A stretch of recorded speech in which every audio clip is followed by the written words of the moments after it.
I want to thank everybody for coming out. It's Las Vegas. You could be doing a lot of other things. I assume you're all here for the KeyBank presentation that's at 3 o'clock. So thanks for saving your seats early and showing up for this one. We definitely appreciate it. Hey, we're going to talk to you about why things suck, right? Absolutely. Well, we're not necessarily going to call anybody out by sucky things or anything of that nature. We're going to jump into it. We're going to talk about some of the challenges and some other stuff around that. But this is essentially a talk about some of our shared experiences when it comes to best practices and things that we've seen be super successful when creating new accounts for your customers. All right, yeah. So we'll open some accounts and not compromise on security. So first of all, I'm going to start out with a story. Storytelling is very important for public speaking. It gets attention. You can all pay attention to me telling my story. I was told this by somebody who knows what they're doing. Yeah, so our cautionary tale is like, we want an easy account opening experience, but not too easy. The year's 2019, car sharing services are super popular, and car sharing service Car2Go realized that they had a lot of friction on their new account opening experience. And the business folks said, hey, we need to reduce this friction and make it easier for people to rent cars from us. And they did, and it was incredibly successful. I think it was a little too successful for some of the wrong reasons, but yeah, a lot of people who could not previously rent cars were now able to rent cars. They weren't really good at returning them, though. True story. My wife and I were actually in Chicago when this happened, and on her Facebook feed, like friends of friends, were like subletting the stolen cars out. So it was a great business opportunity, just not for Cars2Go. By 2020, they were out of the U.S. market. So don't make it too easy. That's bad. What about the other side, Jake? Yeah, so when it comes to friction, we're going to share some statistics. There's a lot of things that you can do that will greatly reduce friction, and there's a lot of things that you can do that will pick up the friction. So you can see here we have a bunch of different things that affect drop-off rate. We have different UI issues, too many fields, and we'll share some statistics and kind of break that down and dive in a little bit. But asking for payment too early in the process, I know that's a big pet peeve of mine. I hate that one. That one actually sucks. What am I even signing up for? Why am I giving people my money? So. Yeah. Also, having poor authentication options, right? That's been a big focus of the many talks here at this conference. People are frustrated with passwords, SMS OTP not really built for security, right? Who are we and why should we be talking to people? Yes, so I'm Jake Lehmann. I'm a solutions engineer for Transmit Security, and I'm based out of Long Island, New York. Jim Winters. I head up solutions architecture for Transmit Security. Over a decade of identity experience, some of which is useful for this talk here today. True story. Yeah, so let's jump into it. So today we're going to cover some of the challenges that surround new account opening, some of the things that you really have to be mindful of, and some of the things that we're all facing on a regular basis. We'll jump into some of the best practices, some of the things that we recommend that we've seen, and some of the success stories surrounding that. We'll go into some of the strategies and share some case studies, and then we'll talk a little bit about tools and technology. Awesome. Let's talk about challenges. This is like Steve Jobs. He would always get up and talk about challenges, and then we're going to announce the new iPhone. Yeah, so when it comes to inconsistent user experiences, there's a lot of things that you have to factor in. You think about a normal interaction for any of your services, whether it's Amazon or it's a retailer experience or it's something like a financial account that you're trying to log into. There's a lot of different ways to interact, and not every experience is standard across every channel. So we have multi-channel, we have cross-channel, we have omni-channel, we have different web experiences, we have in-person experiences, we have call center experiences. There's a bunch of other challenges that really encompass that we have to take consideration of. We have the mobile application for a lot of different companies that they try and drive adoption to that versus the mobile web version and experience. So. Yeah, I had a real world example. Is everybody staying at the ARIA? Yeah. And what did you do to check in? Gave them your physical identification, right? However, if I gave you my physical ID, could you open up an ARIA rewards account for me? It's now happening. So in person, totally different than digital, like not the same. Yep. Yeah. It could be though. So lack of options, right? Most people, as you can see from the graph here, prefer digital channels. I'm part of the Gen X there. We were social distancing way before that was cool 2 years ago. And I feel like the 49% is a little low. Most people, even my advanced age, prefer digital channels. Yeah, I'm on the higher end of the millennial side. Sometimes I feel like a boomer, but I definitely prefer digital options when it comes to everything, interaction, any kind of travel or anything like that. I like to have that all tight and neat right in front of me and on my phone, easily accessible. You bet. Another challenge, and a lot of technology people in this room, is building the internal use case. I just want to be clear. If there's no business case, there's no technology case, okay? So you want to partner with your business owners internally and make sure that where you're going from a technical standpoint is where they want to be from a business standpoint. Yeah, and I think to that point, that doesn't really matter if you're in supporting internal use cases or selling outward. There has to be that use case that drives from the business initiatives, and that's something that has to be kind of laser focused on. And otherwise, it's hard to drive success and get traction. For new user enrollment, new user accounts sign up, user abandonment is just a hot issue. This is again where we want to talk with our business friends. They'll understand, why. You can see this is specific to retail for checkout here.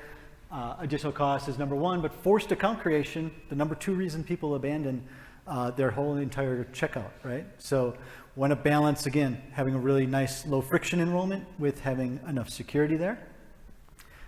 Yeah, and I know we talk to a lot of retailers in the space, and I feel like most of those people, they can just rattle off their drop-off rates like off the top of their head. So it's something that's top of mind, and it's something that you really want to engineer the entire experience around. It is. Another challenge is just change, right? And there's some good change and stuff, right? You have new products, new launches, that's all exciting. The pandemic was changed, might have been good, bad. It was good for Transmit. There's a lot of digital traffic. Our company did well. There's also bad change.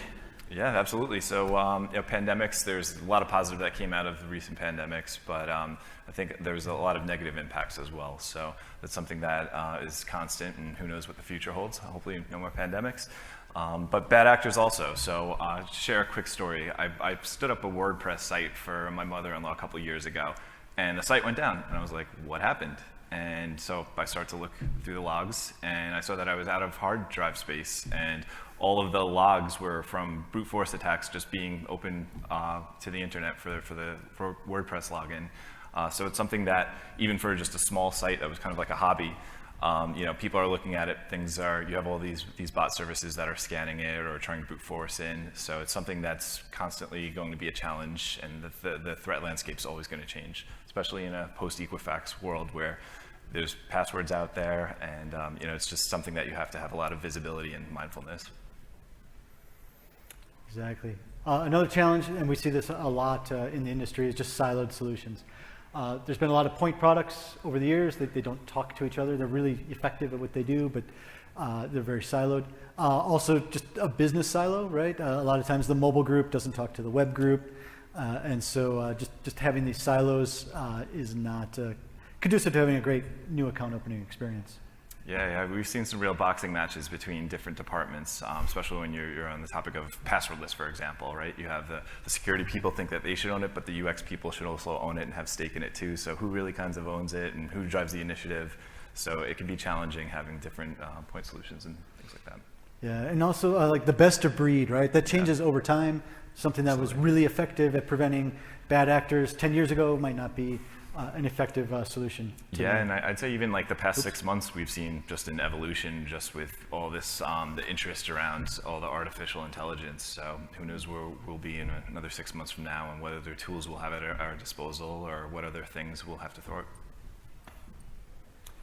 Authentication. We mentioned this. It's good to get a new user registered. It's really great if you know it's the same user coming back. It's cumbersome MFA, nobody likes. KBAs are not great. I do like the security question about what's your favorite security question. These are some of mine. I don't even know how they know my ex-wife's newest last name. Like, how do they even find that? Account and password recovery. Let's talk about this for a second. You can have super strong authentication, you can have MFA, and if your account recovery is weak, maybe it's KBA based or something, the bad actors will figure that out, and they will drive around your strong authentication, attack that password recovery and account recovery, and they will get in. Yeah, and I think that's one of the biggest challenges when it comes to authentication is protecting every channel as efficiently as the next one, because I think when it comes down to it, you're only as strong as your weakest link, and we see attackers abuse this time and time again, just such as rolling out password lists. Then we'll see a lot of traffic and a lot of malicious intent go over to like the call center, for example, for recovery and that sort of thing. Yeah, another one, by the way, this is one of my pet peeves, so I'm on stage, I get to talk about it. This bottom one here, the managed two-factor authentication, that company's not VIP access. That's a third-party authenticator app. If you're consumer-facing, you can get away with that for workforce. You make people download and do anything. For consumers, keep them in your channel. Like, I don't like third-party authenticator apps. They're super secure, it's inconvenient, okay? What about regulations, man? Yeah, so regulations, I think that one of the biggest challenges here is to really bake a lot of that consideration into it. It's easy to go down the rabbit hole and focus on just the tech side of things or what technologies and tools you're using. But you have to have that regulation piece baked in because it's so much better than just bolting it on and having to deal with it reactively. So I think a good example of this is having like a user store or something like that that can plan for consent. It can plan for around the GDPR laws, right to be forgotten, or in some cases even request what information your organization has on a person. That's right. You have to get users in and out according to the law. Yeah. Another one, this comes up a lot. We've seen more and more is KYC. This used to be just a financial concern, right? And now it's coming to retail. Maybe you're in Las Vegas and you want some weed delivered. Got to be 21. It's legal, but they want to make sure you're of age. Online pharmacies, great to deliver prescription drugs to the right people again. There really been a big focus on KYC recently. You can see my adult content here. The state-by-state regulations on minimum ages for things. So really make sure you're in line with the latest, greatest regulations in your industry.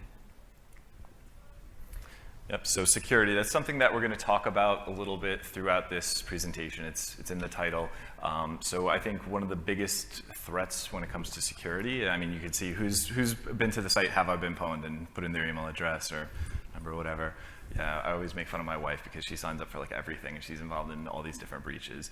But yeah, it's one of those things where it's super challenging to have visibility over everything. You have all these different technologies on like the network side, you have cloud security, and then when you're talking about authentication, it's almost like it's its own little subculture.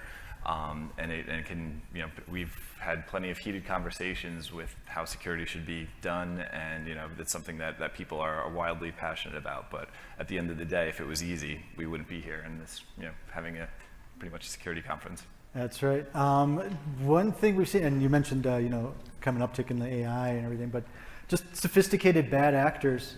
This is a screenshot from Rudy. He's on my team. We hired him. Within 2 days, he was spearphished. Mickey Budai is the CEO of Transmit Security, and it wound up he needed Amazon gift cards, like now. Mickey's actually perfectly capable of buying his own gift cards. Rudy spotted this right away. He was like messing with the person, but this is on his personal phone, and just really sophisticated that people are able to like spearphish like that quickly. Fortunately, Rudy's also excellent with texts, so he caught that this was a fake right away. So what should we do about all this, man? Yeah, let's jump into some of the best practices. So when it comes to the user experience, obviously, by the title, simpler is better. It's something that we've seen people try and over-engineer this piece. There's a lot of ways that if you do need a lot of information, you can sort of break that down, right? So if you're providing somebody with an experience where they're going to have to scan their ID, but to begin the process, they have to scan a QR code, make that easy. Give them a guided experience. If you don't need their information before a transaction, maybe let them sign up in a staged approach where you're just collecting email at first and maybe like a first and last name or just some of the basics just to get them in, and then kind of guide them through the process when the timing is right. Yeah, one of the things that works great is just testing and optimizing. Transmit has like an orchestration platform that makes that really easy. You can do that through code. You can have feature flags, test, see what works best for getting new users enrolled. And I just want to stress this. You don't have to overthink this. Simpler is better for the vast majority of consumers. Speaking of simpler, about form field statistics. Everybody's seen this sort of graph, right? You get the number of form fields and your enrollment rate goes down. And this is actually from the same source, by the way. You might be on that right-hand side of the graph. So one, this is like email, the highest acceptance rate. If you get like 10, usually it's something really involved. Maybe you're applying for a new financial instrument or something, and there's a little bit of buy-in there, right? So it kind of goes back up. But on average, most of you are doing it wrong. The average is 4.5. That is the lowest conversion rate. So don't do that. Less or more. Yeah, it's almost like pick a side, right? Pick a side. I think on the higher end of the spectrum, where you have the 10 fields, that's something where it's just skin in the game, right? People have come this far and they're committed at that point. That's right. Or just ask me for my email. One of those two. Security. I feel like we talk about security because it's in the title of the prezo. Yeah. So we should probably talk about it. Yeah, let's talk about it a little bit more. So when it comes to best practices for security overall around opening new accounts, it's implementing strong identity verification where it's applicable. So maybe not for like a guest checkout for like picking up a pizza online or anything like that, but for something like a step up or something like money transfers or just registration for any sort of financial services. So you can get a lot of value out of that, but it has to be industry specific and kind of point in time specific. That's right. We mentioned before just bot activity. I saw a recent statistic. It was like 50% of all traffic is bots today. Stepping up to like an ID verification can be a great way to deter a lot of that. Yep. Just having multiple layers at the network level, at the application level, at the backend level can really help with that. And then just strengthening authentication. Multi-factor should be a baseline today, preferably like phishing resistant MFA. I don't know if you guys have heard about like passkeys at this conference. I think it was mentioned somewhere else, but we're big fans. Biometrics, passive security, et cetera. And just one more point on that. One thing that we've seen be really successful, one thing that I personally appreciate when I'm signing up for accounts is having the security there where it's transparent to the user, right? So you're not clicking on like CAPTCHAs or I am not a robot or finding the street lights or the bicycles and getting that stuff wrong. I do like bicycles, but clicking on them sucks. Not when I'm signing up. No. Business side, all right. What about the TPS reports, man? What about them? TPS reports.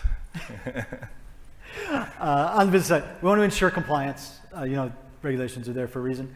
One big thing, and we've seen this, just say no to AI bias, okay? There's actually a presentation on, I believe, Tuesday. There's an entire 30 minutes about the whole AI bias.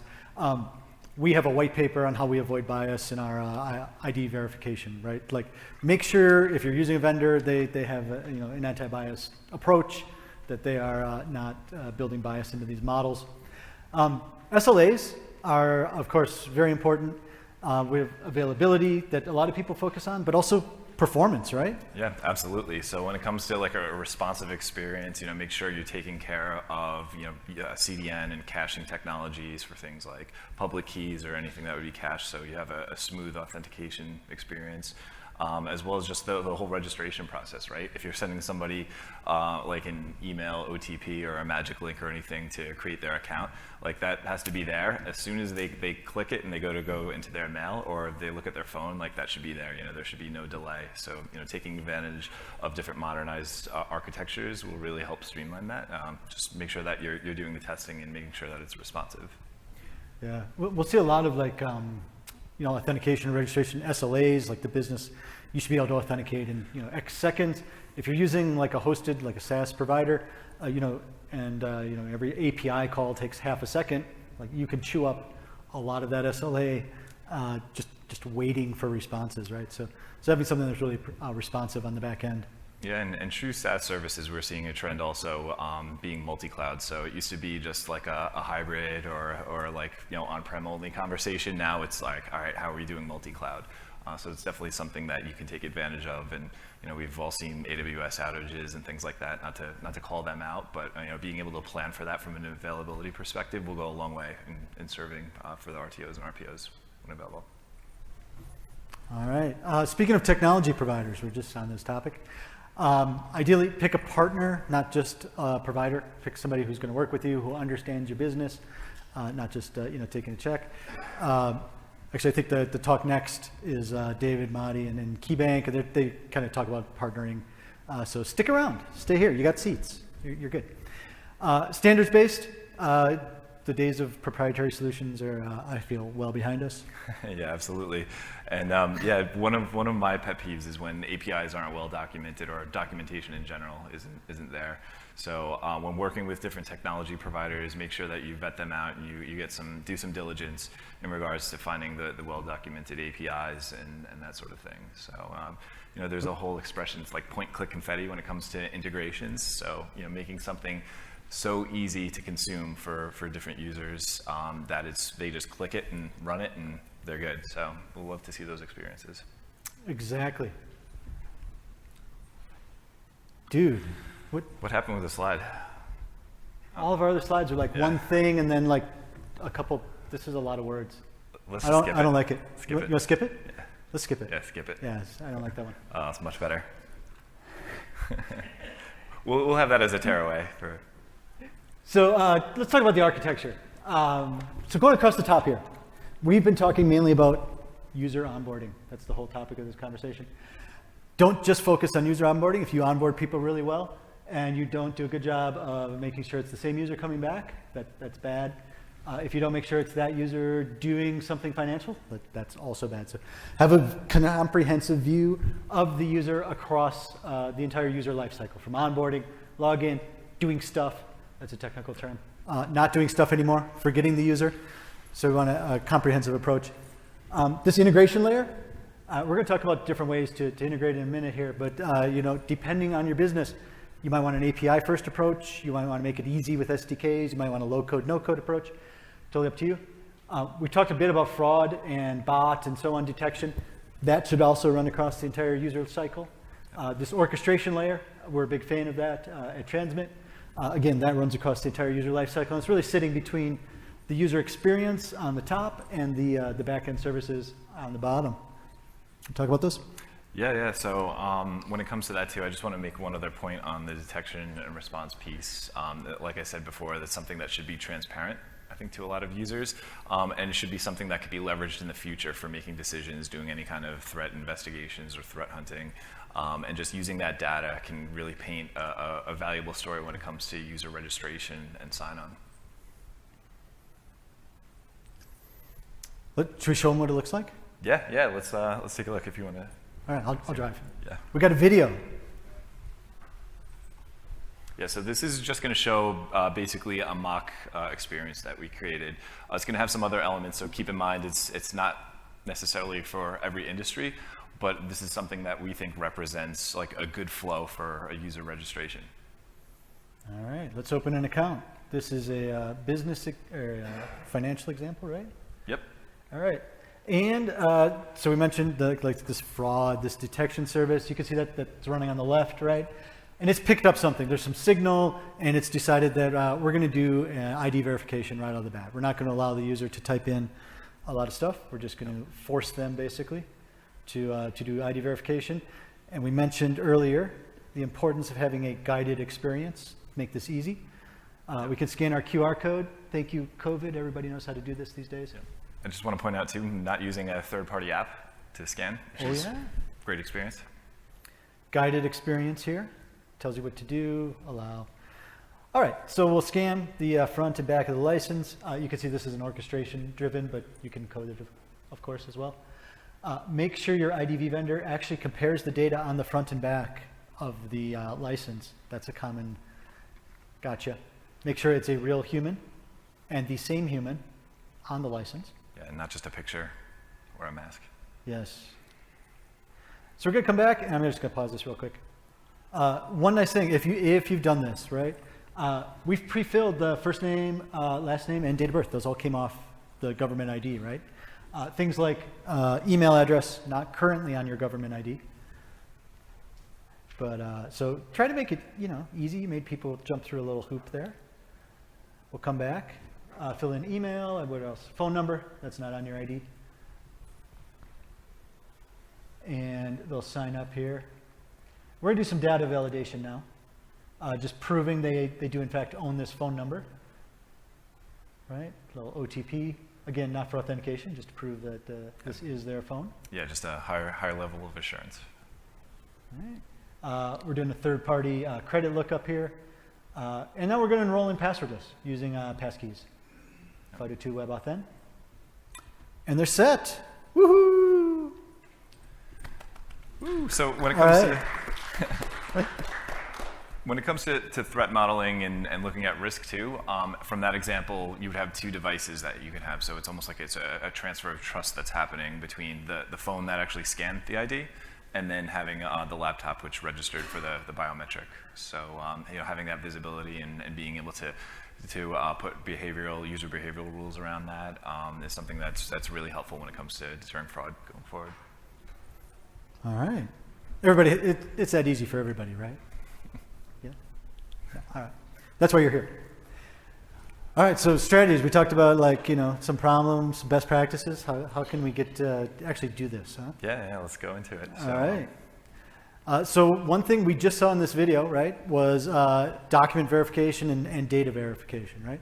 So this is obviously industry specific. If you are having people sign up for your newsletter, don't do this. Just grab the email, send them your newsletter, let them be. If it is, it's money involved, if there's a risk of fraud, if you have KYC requirements, definitely do this. The other thing you saw right up front was some sort of fraud detection. Okay, like something was suspicious with that attempt, so we initially, stepped them up to do the document verification instead of allowing just for the form entry. Yes, and then we have the statistic from Microsoft. So we want to take that a little bit further than just MFA and make sure that it's something that's a good experience. So leveraging PKI infrastructure and things like FIDO2 standards really goes a long way with the MFA, and it's not as cumbersome as using apps and different codes that you have to type in a lot of cases. Have you guys heard about passkeys? It was mentioned here at the. All right. All right. So we got some data, we have a new user, and we want to keep that data secure, okay? That's very important. Most of the time, you're going to have encryption. We're telling you encrypt and sign, okay? If somebody gets in and maybe they're admin and they have bad intentions or they're impersonating an admin, they could actually change that and you wouldn't even catch it, right? It wouldn't show up in the audit log. So make sure it's encrypted and signed so that we have integrity of that data and availability. Yeah, we've seen that a lot from ransomware campaigns where sysadmins and people that have privileged access from a confidentiality standpoint, they're rolling out ransomware on their own companies and extorting them that way. So it's something that make sure you have emphasis on the whole CIA triangle. You bet. Employee training, very important. You saw our example with Rudy earlier. He spotted the spear phishing text right away. We have annual training. Make sure your employees are trained. And keep that user data secure. Yeah, nobody wants to be on the pwned list. They do not. I'm not going to read this one either. The important thing here, thanks to our friends at NIST, you have identity assurance. So how well do I know that's really Jim? And then you have authentication assurance, like how strong is the authentication of this returning user? And just depending on your industry again, you may have a mix and match. You might not really care who the user is, but you might really want to make sure it's that same user all the time, right? Absolutely. Just the concept. Yep. Anything else to add? No, I think, as a tearaway, I know the slides will be available for download, so feel free to just know it exists. So let's jump into some case studies. We have a little gradient here, so it kind of shows the spectrum from high friction, high assurance, right into low friction and low assurance. So one example that we threw in there that we liked was the Discord model. So if anybody's used Discord or anything like that, it's a popular chat app and messaging app, you could sign up basically just a couple fields of email, and then it does the whole kind of stage thing, and then they have the payments for their boosts and things like that. But out of the gate, it's very low friction and low assurance versus something that we would see in a financial industry where you have to do the CKY and you have to scan their IDs and have that higher level of assurance since there's a lot more risk financially. Exactly. So a real world, I have a retail case study. Actually, they're a Transmit client. They're a buy here, pay here car dealer. That's a great business until the government steps in and goes, hey, there's a pandemic. No one's allowed to shop in person or pay in person. then you move online like in a hurry, okay? What they did, they went completely passwordless. They have a single click to register. You just put in your email and register the enrolling passwords. Same thing for login. Single click, you log in, completely passwordless. They've never had a single password in their client-facing environment at all. So super low friction, but actually pretty good assurance. We have a bank case study. Definitely everybody should read that and memorize the whole thing, because there's a quiz actually tomorrow. Not really. But let me tell you about it. So we had a bank as a client, and big risk group. They had 5 risk groups, not 5 people, 5 groups of people, all doing risk. And they were really sure they had a login problem. And it came to us, and we were working with them with the anti-fraud solution. And we're like, hey, you have a account opening problem. And it turned out there was like thousands of synthetic accounts being created, and it was sneaking through. It was like right below the bot behavior detection at the network level. And if you simply use stolen data, the back-end API calls to data validate, like Jim really does live at 123 Main Street, you just like give my real address, and the APIs come back okay. So there's a ton of synthetic accounts being created. That's what the case study is about, is being able to stop that sort of attack. And the success story is the fraud groups came to us and said, hey, we got our weekends back. Yes. So everyone was happy. The end. Beautiful story. Thank you. Cool. So yeah, let's jump into some of the tools and technologies. So there's that constant struggle that we were mentioning before between too much friction and a great user experience, and that's hand in hand with balancing security, right? There's tons of conversations. Everybody has a different solution that they're trying to sell you here that helps solve this challenge. But I just want to kind of point out risk and fraud tools. They're only as good as the visibility that you get when you can make use of that data.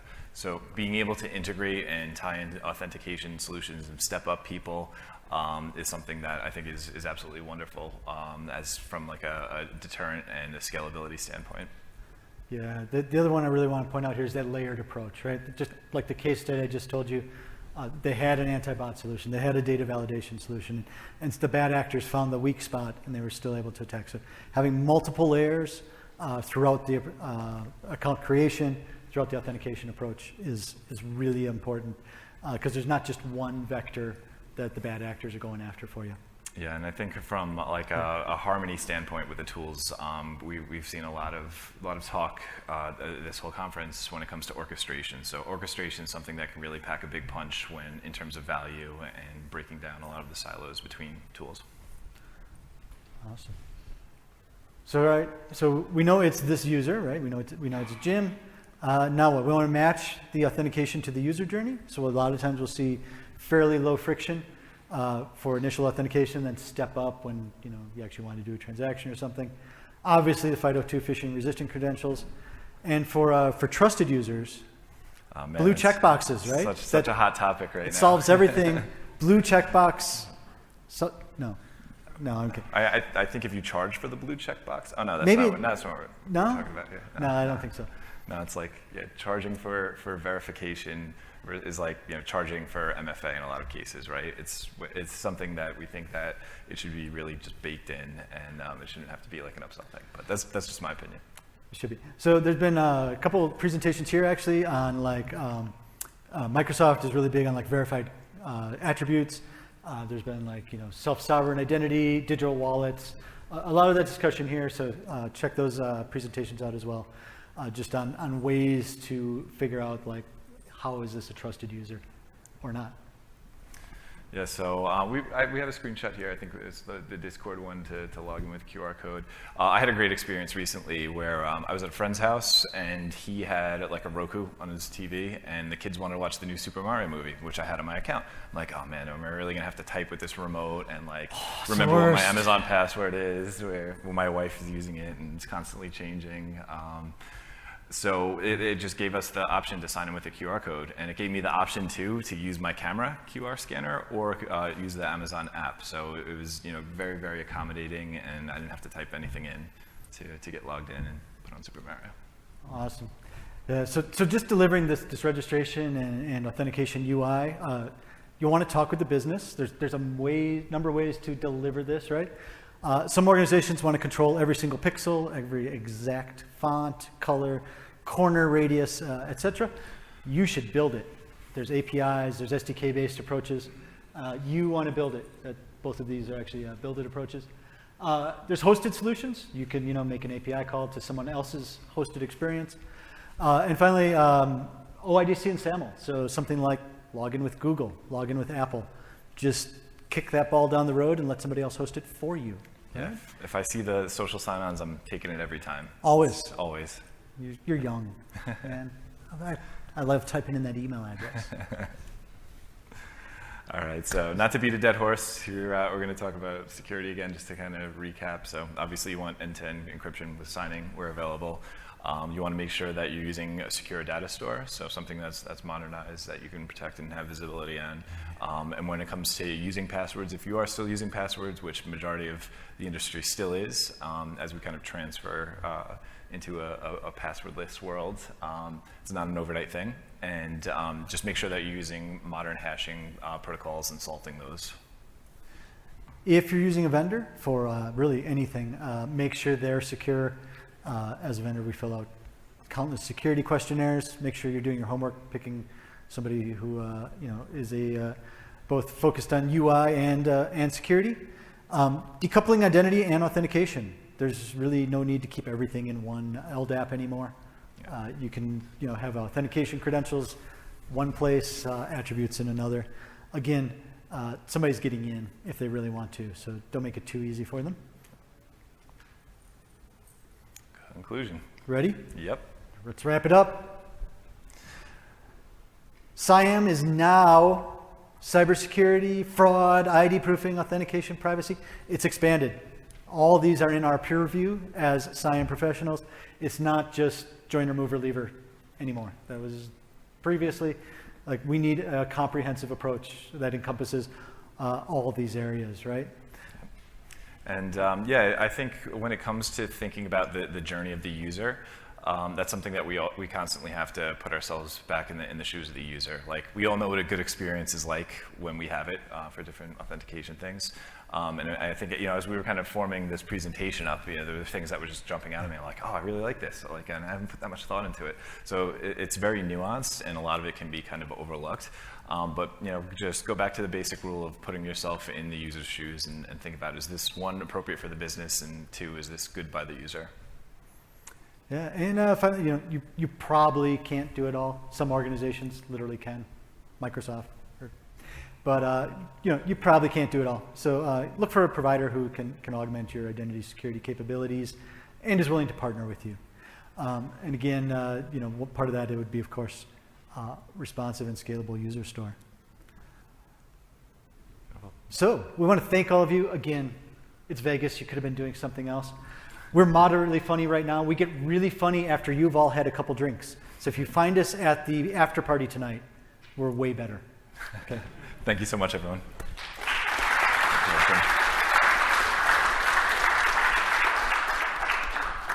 We have time for a couple questions, if there's anything.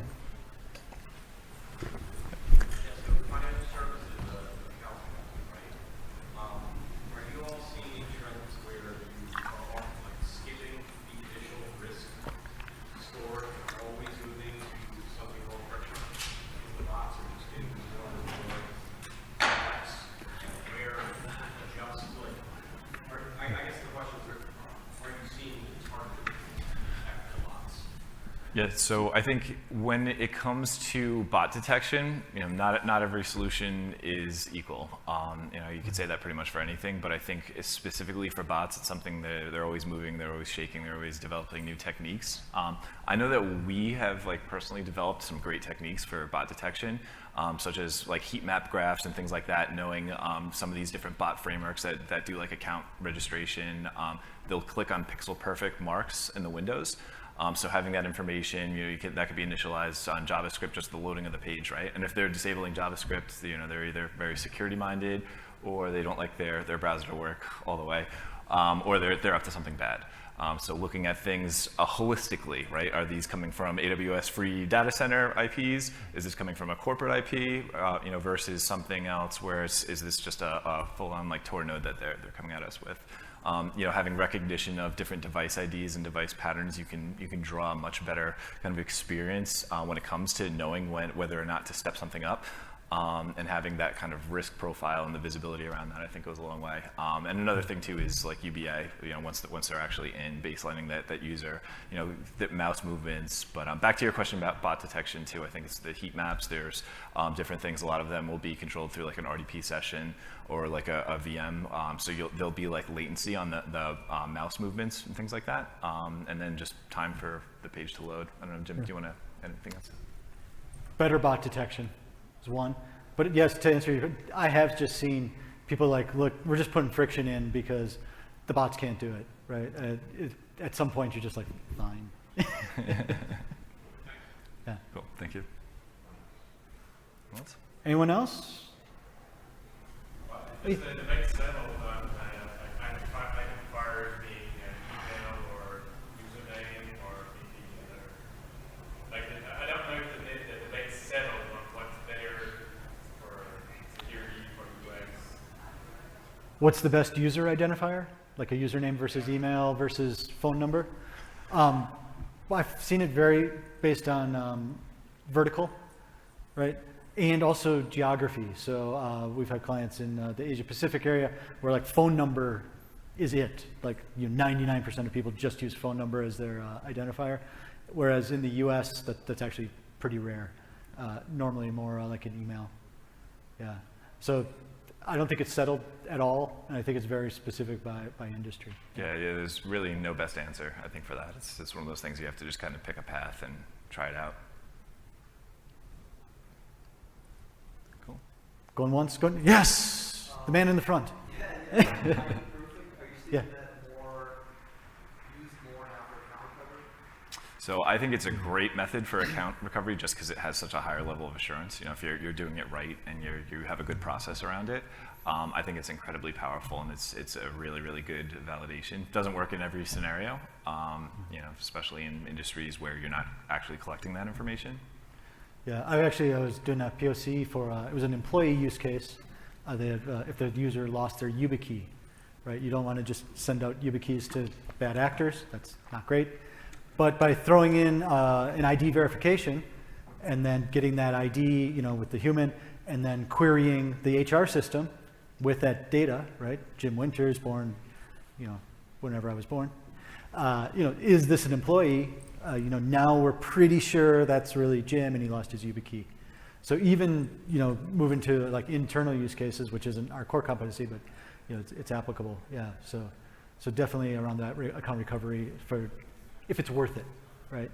If it's an email like distribution list, yeah, like whatever, If it's finance, if it's internal, then yeah, like make sure it's really that user.